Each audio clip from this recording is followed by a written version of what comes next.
అందరికీ నమస్కారం. ఈరోజు మనం ఒక చిన్న చాలా మంచి కథ చెప్పుకుందాం. మనలో చాలామందికి ఒక భయం ఉంటుంది. అదేంటంటే, నేను కాస్త బ్రేక్ తీసుకుంటే నా పని ఆగిపోతుందేమో, నా ఎదుగుదల ఆగిపోతుందేమో అని. ఈ భయానికి ఒక అద్భుతమైన పరిష్కారం చూపిస్తుంది ఈ కథ. రండి మొదలు పెడదాం. ఈ కథలో మన స్నేహితుడు రవి. తన వ్యాపారం చాలా విజయవంతంగా నడుస్తోంది.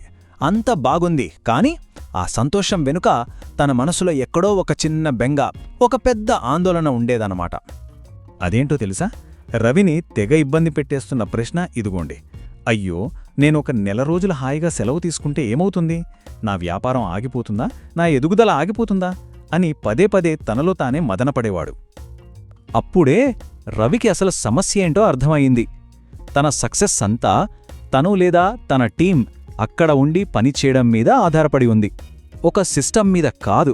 అంటే సింపుల్గా చెప్పాలంటే, మనం రోజూ కొట్టు దగ్గర కూర్చుంటేనే గిరాకీ అవుతుంది అన్నట్లుగా ఉంది తన పరిస్థితి. సరే, ఈ సమస్యకు పరిష్కారం కనుక్కోవాలి కదా. అందుకే రవి తన పని గురించి ఓ కొత్త కోణంలో ఆలోచించడం మొదలుపెట్టాడు. ఇది ఎలా ఉందంటే, ఏదో తాళం వేసిన గదికి మ్యాజిక్ కీ దొరికినట్లు అనిపించింది తనకు. ఇప్పుడు చూడండి, రవి ఆలోచనలో ఎంత మార్పొచ్చిందో. పాత ఆలోచన, అమ్మో నేను రోజూ కష్టపడితేనే ఎదుగుదల, మన టీం కష్టపడితేనే ఫలితాలొస్తాయి. కాని కొత్త ఆలోచన చూద్దామా? మనం అక్కడ లేకపోయినా సరే పని జరిగిపోవాలి. అలాంటి సిస్టమ్స్ వల్లే అసలైన ఫ్రీడమ్ వస్తుంది. సిస్టమ్స్ మన శక్తిని తీసుకోవు, అవే మనకు శక్తినిస్తాయి. అద్భుతంగా ఉంది కదూ ఈ మార్పు? ఆ కొత్త ఆలోచనతో రవి ఒక మ్యాజిక్ మెషిన్ లాంటిది తయారుచేశాడు. దానికి చాలా ప్రేమగా ఫ్రీడమ్ ఫ్లైవీల్ అని పేరు పెట్టుకున్నాడు. అంటే ఏంటంటే, మనం పక్కనున్నా లేకపోయినా తనంతట తానుగా చక్కగా పనిచేసుకుపోయే ఒక యంత్రమన్నమాట. ఈ ఫ్లైవీల్కి 5 ముఖ్యమైన భాగాలున్నాయి. 1. కొత్త కస్టమర్లని అవే ఆకర్షిస్తాయి. 2. ఉన్న కస్టమర్లే కొత్త వాళ్లని తీసుకొస్తారు. 3. ఒక యూట్యూబ్ సిరీస్ ఉంది. 4. ఆటోమేటిక్గా ఈమెయిల్స్ వెళ్ళిపోతాయి. 5. అందరూ మాట్లాడుకోవడానికి ఒక కమ్యూనిటీ ఫోరం కూడా. ఈ 5 ఒకదానికొకటి సహాయం చేసుకుంటాయి. ఎలాగంటే, మన స్నేహితులందరం చేతులు పట్టుకుని ఆడుకున్నట్టుగా.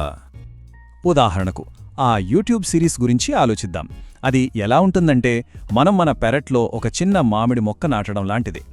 ఒక్కసారి దానికి కొంచెం నీళ్లు పోసి కాస్త శ్రద్ధ పెడితే చాలు. ఆ తర్వాత మనం హాయిగా పడుకున్నా సరే ఆ చెట్టు మనకు రోజూ తియ్యని పళ్ళని ఇస్తూనే ఉంటుంది. అలాగనమాట. సరే, రవి కట్టిన ఈ మ్యాజిక్ మెషీన్ మరి పనిచేసిందా? ఫలితాలు ఎలా ఉన్నాయో తెలుసా? వింటే మీరు ఖచ్చితంగా ఆశ్చర్యపోతారు. రవి జీవితమే మొత్తం మారిపోయింది తెలుసా? చూడండి, రవి హాయిగా నిద్రపోతుంటే సేల్స్ జరిగిపోయాయి. జనాలు ఒకరికొకరు చెప్పుకుని తన బిజినెస్ని ఎక్కడికో తీసుకెళ్లారు. కస్టమర్ల నుంచొచ్చే ప్రశ్నలు కూడా బాగా తగ్గిపోయాయి. అన్నింటికన్నా ముఖ్యమైన విషయమేంటో తెలుసా? రవి కష్టం తగ్గింది, కానీ ఫలితాలు మాత్రం చాలా చాలా పెరిగాయి. అప్పుడు రవికి ఒక గొప్ప విషయం అర్థమైంది. దీన్ని కొంచెం నెమ్మదిగా మనస్సు పెట్టి వినండి.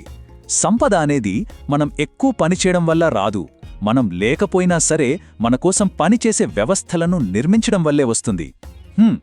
ఎంత నిజం కదా ఈ మాట? సరే, రవి కథ మనకు చాలా నేర్పింది. బాగుంది. ఇప్పుడు మనవంతు.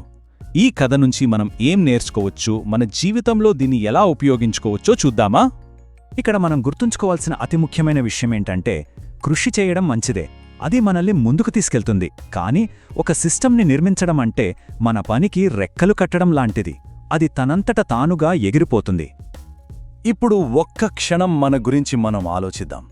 మన పనిలో గాని, మన చదువులో గాని, లేదా మన రోజువారీ జీవితంలో మన ప్రమేయం లేకుండా ఆటోమేటిక్గా మంచి ఫలితాల్నిచ్చే ఆ ఒక్క సిస్టమ్ ఏమయ్యుంటుంది? ఒక్కసారి ప్రశాంతంగా ఆలోచించి చూడండి. కాబట్టి మిత్రులారా, ఒకటి గుర్తుంచుకోండి, కేవలం రోజు కష్టపడటం మాత్రమే కాదు, ఒక చిన్న సిస్టమ్ అనే విత్తనాన్ని నాటండి. ఈరోజు మీరు నాటే ఆ చిన్న విత్తనమే రేపు మీకు స్వేచ్ఛ అనే తీయని ఫలాన్ని ఇస్తుంది. ధన్యవాదాలు.